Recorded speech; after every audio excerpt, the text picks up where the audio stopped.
안녕하세요. 저는 미국 텍사스에서 살고 있는 브랜든이라고 합니다. 유치하게 들릴지 모르겠지만 저는 몇 개월 전까지만 해도 저희 집안만큼 남자다운 집안도 없다고 생각했고 항상 저희 가족을 자랑스러워했는데요. 하지만 최근에 어떤 한국인 할아버지를 보고 진정한 감자는 내면이 강한 사람이구나를 느끼고 겸손을 배우게 되었습니다. 일단 저희 아버지는 미국 해병대를 전역하셨고 4남매 중 첫째인 저는 복싱 선수, 그 및 남동생들도 전부 아마추어 레슬링 대회를 휩쓴다거나 대학 미식 축구 동아리 주장을 맡은 적이 있죠. 그만큼 저희 가족의 남자들은 몸쓰는 거라면 자신 있었고 항상 남자다움을 중요하게 생각했습니다. 그러나 그런 저희라도 막내인 올리비아만큼은 엄청나게 아꼈는데요.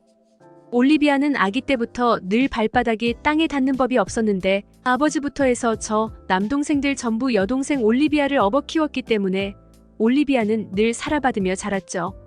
그런데 그런 올리비아가 자신이 진지하게 만나고 있는 남자친구가 있다며 어떤 동양인 한 명을 데려오는 거 아니겠어요? 그리고 그는 올리비아가 다니고 있는 대학교의 대학원생으로 현재 박사과정을 밟고 있다고 했습니다. 멍청한 미국인들과는 달리 기철이라는 이름을 가진 한국인 남자친구는 굉장히 똑똑하고 수많은 저명한 교수님들께 천재라고 인정받고 있다며 어찌나 자랑을 해대던지 이제는 귀에 딱지가 앉을 지경이었죠. 하지만 저는 그 동양인 녀석이 마음에 들지 않았습니다. 물론 저는 인종차별을 혐오합니다. 그저 사내 자식이 아직도 책상에서 펜대만 굴리고 있는 모습이 마음에 안 든 것이죠. 그러나 한편으로는 기대도 됐어요. 부끄러운 이야기지만 저희 형제는 올리비아가 남자친구를 만들면 반드시 데려오라고 강요하고 남자답지 못한 녀석이면 곧바로 겁을 주거나 면박을 줘서 쫓아내버렸거든요. 그리고 남들보다 입에는 큰 저희 형제 앞에서 웬만한 남자들은 저항조차 못하고 도망가 버렸죠. 그래서 올리비아는 늘 몰래 연애를 하곤 했는데 그 한국인 놈이 얼마나 듬직하면 제게 소개해주려는 걸까 싶어서 기대가 된 것이죠. 그렇게 저희는 기철을 만나게 됐고 그를 보자마자 엄청난 충격을 받고 말았습니다. 왜냐하면 그는 생각했던 것보다 훨씬 형편없었거든요. 왜소한 체격에 안경까지 쓴 모습은 올리비아는커녕 자기 자신도 제대로 못 지킬 것 같았죠. 그리고 그는 자신의 할아버지와 함께 나타났는데 한국은 가족 중심의 문화를 가지고 있어서 자신을 지금까지 키워준 유일한 가족인 할아버지에게 저희들을 소개해주고 싶었다고 말하더군요. 정말 어이가 없었습니다. 애도 아니고 아직까지 보호자에 의존하며 살다니 이 한국인은 공부는 잘할지언정 남자다움이라고는 단 하나도 없구나 싶어서 굉장히 실망스러웠죠.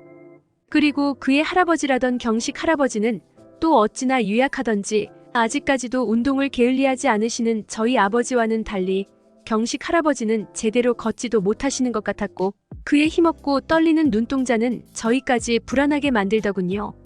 한국인들의 이런 약한 모습을 본 저희 형제는 올리비아 몰래 무언의 눈빛을 주고받았습니다. 바로 지금껏 그래왔던 것처럼 겁을 줘서 그들을 쫓아내버리기로 한 거죠. 평소 같았으면 그 자리에서 망신을 줬을 테지만 그래도 노인 앞에서 그런 방법을 사용하고 싶지는 않았기에 다른 방법을 쓰기로 했습니다. 저희 가족이 자주 가는 텍사스 시골 별장에 그들을 데려가기로 한 것인데요. 사실 그곳은 멕시코와 인접한 지역으로 멕시코 갱들이 미국으로 약물을 불법적으로 유통하기 위해 이동하는 루트로 알려져 있죠. 그러나 실상은 이 별장은 저희 할아버지 때부터 아버지 그리고 저희들이 성인이 될 때까지 수십 년간 이용을 했음에도 개문커녕 사람조차 보기 힘든 곳이었습니다. 그래서 저희는 이곳이 안전하다는 것을 그 누구보다 잘 알고 있죠. 하지만 과연 샌님 같은 한국인들이 이런 위험천만하게 보이는 곳에도 함께 갈 수 있을지 궁금해졌습니다. 놀랍게도 그들은 최소한의 배짱은 있는지 흔쾌히 저희를 따라가겠다고 말했고 삼겹살이라는 한국식 바비큐를 선보이겠다며 넉살까지 부리더군요. 그렇게 어머니, 아버지를 포함한 저희 가족과 기철과 경식 할아버지는 텍사스 시골 동네로 향했습니다. 저희는 그곳에 가면 늘 사냥을 즐기곤 했고 아버지도 당연하다는 듯 트렁크에 실어온 여러 소총을 꺼내셨는데요. 아버지는 총기 마니아로 웬만한 희귀 소총들을 전부 보유하고 계시거든요. 그런데 아버지가 꺼낸 소총을 본 경식 할아버지는 아는 척을 하기 시작하시는 거 아니겠어요? 이건 무슨 총이며 이건 자신이 쏴본 적이 있는데 별로였다며 훈수까지 두더군요. 저희는 경식 할아버지의 말에 웃음을 참을 수가 없었습니다. 왜냐하면 그가 말한 총들은 베트남전에서 미군들이 사용하던 총으로 베트남전 초기에 사용했던 M14 소총과 당시 주력이었던 M16 소총이었거든요. 특히나 M14는 운용기간이 짧아서 대부분의 미국인들이 쏴보기는커녕 본 적조차 없는데 어떻게 한국인이 M14 소총을 사용해봤겠어요? 저는 그의 허풍에 실소가 터져서 말했습니다. 할아버지, 그렇게 총에 관심이 많으시면 사냥이라도 같이 가시죠. 여기 멧돼지나 사슴 등이 엄청나게 많은데 한국인의 실력 한번 보여주셔야죠. 기철, 너도 당연히 같이 갈 거지. 하지만 이 한국인들은 재미삼아 생명을 죽이고 싶지 않다며 한 발 물러서는 거 아니겠어요? 그이들의 이런 우스꽝스러운 모습에 평소에 점잖으셨던 아버지마저 어이가 없다는 표정을 지으셨죠. 그렇게 사냥을 위한 예비 사격과 바비큐 파티를 위한 불을 피우고 이제 막 사냥을 하러 떠나려던 순간 갑자기 엄청난 자동차 소리가 들리기 시작했습니다. 사람 보기가 하늘의 별 따기인 이런 시골에서 이렇게나 많은 자동차가 들이닥치다니 뭔가 이상했습니다. 그래서 망원경으로 소리나는 쪽을 확인하신 아버지는 기겁을 하셨죠. 갱단이다. 일단 별장 안으로 숨어. 맙소사, 별장 주변이 멕시코계 갱단의 마약 유통 경로라던 소문은 진짜였던 것입니다. 아마 총소리와 불길을 본 갱들이 저희의 존재를 눈치채고 몰려온 모양이었죠. 저는 그렇게나 당황하신 아버지의 모습은 난생 처음 봤고 그건 저희 또한 마찬가지였기에 저희는 올리비아와 어머니를 챙길 새도 없이 겁먹은 강아지처럼 혼비백산하며 별장 안으로 숨어버렸습니다. 그런데 한국인들은 너무나도 침착하더군요. 경식 할아버지는 패닉에 빠진 어머니와 올리비아를 진정시키고 별장 안으로 부축해줬을 뿐만 아니라 기철은 저희가 가져온 소총들을 전부 별장 안으로 옮겼거든요. 하지만 그때는 그런 것에 신경 쓸 겨를이 없었습니다. 갱단과 엮이다니 저희는 전부 죽은 목숨이었거든요. 아마추어 레슬링 대회에서 수많은 거인들을 무참히 땅에 꽂아버리던 둘째. 동생은 덩치에 걸맞지 않게 침까지 질질 흘리며 울고 있었고 미식축구단 주장으로 터프함이라면 둘째가라면 서러웠던 셋째 동생도 침대 밑에 숨어서 기도를 올리고 있었죠. 그 모습에 아버지는 덜덜 떨리는 목소리로 말씀하셨습니다. 그들이 온다면 무기를 버리고 무조건 협조하자꾸나. 그들과 싸웠다간 정말 끔찍한 일이 벌어질 거야. 이윽고 갱단의 차량 수대가 나타나더니 저희 쪽수의 3배는 되어 보이는 인원들이 내렸습니다. 그리고 확성기로 외치더군요. 당장 총을 버리고 밖으로 나오면 살려주겠다. 그러나 허튼 짓을 한다면 너희를 전부 날려버리겠다. 이 말을 들은 저희가 총을 버리고 나가려던 순간 경식 할아버지가 충격적인 말을 하기 시작하셨습니다. 정신 차려. 너희 갱단을 마주하고 살아 돌아간 사람을 본 적이나 있어? 1층은 쉽게 뚫릴 테니 죽기 싫으면 전부 총을 들고 옥상으로 올라가, 어서. 저희가 얼떨떨해 있자 기철이 거들더군요.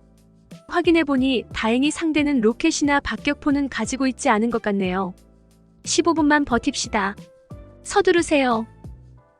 패닉에 빠진 아버지는 이들의 말을 듣기 시작했고 저도 겁에 질려 눈물 콧물을 흘리는 동생들을 챙겨서 옥상으로 향했습니다.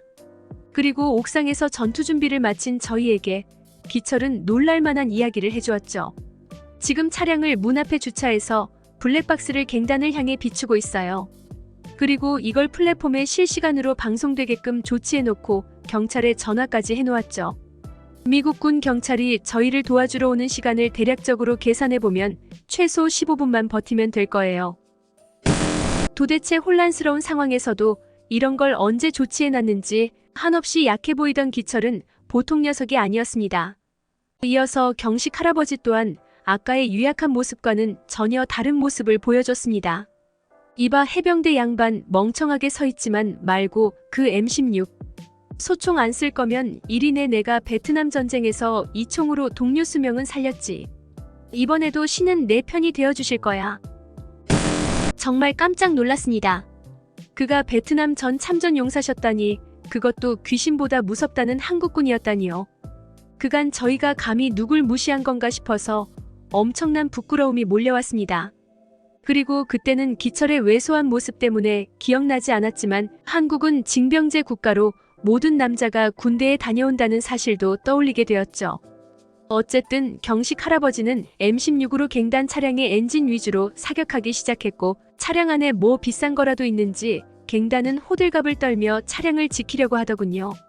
그렇게 전투병력이 분산된 갱단은 확실히 상대할 만했습니다. 몇 명은 불타는 차량 안에서 수상쩍은 물건을 빼내기 시작했고 몇 명은 1층의 창문을 깨고 별장 안으로 진입하려고 했으며 그저 몇 명만이 저희에게 대응 사격을 했거든요. 경식 할아버지는 이런 것도 모두 계산해서 전략을 짠 것이었습니다. 기철도 놀라웠어요. 솔직히 저희 형제는 혹여라도 총에 맞을까 고개를 푹 숙이고 총만 내빼고 아무데나 총을 갈게 됐는데요. 심지어 그렇게나 해병대에 대한 자부심이 높으시던 아버지도 실제 전투는 처음이신지 몹시 긴장하신 듯 했죠. 그러나 기철은 굉장한 엄폐를 선보이며 어딘가로 한 발 한 발 정확하게 조준 사격을 하더군요. 그의 매서운 눈빛은 저희가 아까 봤던 흐리멍덩하고 새님 같은 눈빛이 아니었습니다. 그렇게 일시간 같은 10여 분이 흘렀고 갑자기 그들은 무전기로 누군가와 대화를 나누더니 이내 차를 타고 황급히 도망가 버렸습니다. 그리고 곧이어 군 경찰들이 들이닥치며 상황은 종료되었죠. 상황이 종료되고 주변을 둘러보자 다들 상태는 가관이었어요. 둘째 동생은 공포에 질려 바지에 오줌까지 지린 상태였고 아버지와 셋째 동생은 넋이 나간 듯 혼잣말만 중얼댔죠. 하지만 그 와중에도 경식 할아버지는 침착하게 저희의 상황과 교전 정보를 알려주고 있었으며 기철은 올리비아와 어머니를 챙기며 안심시켜주고 있더군요. 한국인들은 목숨이 두 개인 건가 아니면 배짱이 두둑한 건가 이들을 도저히 이해할 수가 없었습니다. 어쨌든 저희는 기철의 빠른 상황 판단 덕분에 신속한 지원을 받을 수 있었고 경식 할아버지의 기가 막힌 전략 덕분에 살아남을 수 있었습니다. 다행히 경식 할아버지의 귀에 총알이 스친 것을 제외한다면 저희 쪽에 별다른 피해는 없었는데요. 상황을 수습하러 온 경찰들이 할아버지께 병원에 가보는 건 어떻겠냐고 묻자 경식 할아버지는 갑자기 우통을 벗으시며 베트남전에서 입은 총상 자국을 보여주시더군요. 내가 베트남전에서 입은 상처에 비한다면 이건 축에도 못 끼지. 뭘 이 정도로 병원을 간다고 호들갑이야? 그는 겉으로만 남자다운 척하는 저희 가족들과는 달리 진정한 상남자셨습니다. 그렇게 저희는 무사히 집으로 돌아올 수 있었고 올리비아와 어머니는 저희에게 일주일은 말을 걸지 않더군요. 그렇게나 남자다운 척하더니 막상 총든 상대가 오니 우리를 버리고 도망가더라. 제발 기철의 반이반만이라도 닮아봐. 할 말은 없었습니다. 올리비아와 어머니를 챙긴 것도 전부 기철이었으니까요. 저희는 그 사건 이후 겸손을 찾고 다시는 허세를 부리지 않았습니다. 그리고 저희 형제는 기철을 친형처럼 모셨고 아버지는 경식 할아버지를 큰 형님으로 모셨죠. 아직도 그때만 생각하면 아찔해지네요. 한국인들이 아니었다면 저희 가족은 어떻게 되었을까요? 이 외국인의 글은 여기까지입니다. 한국인들과 별장을 갔다가 목숨을 구원받은 미국 가족의 사연이었습니다. 여러분들의 구독과 좋아요, 알림 설정은 영상 제작에 큰 힘이 됩니다. 듣기 주셔서 감사합니다. 오늘의 영상은 이게 전부입니다. 모두가 건강하길 바랍니다.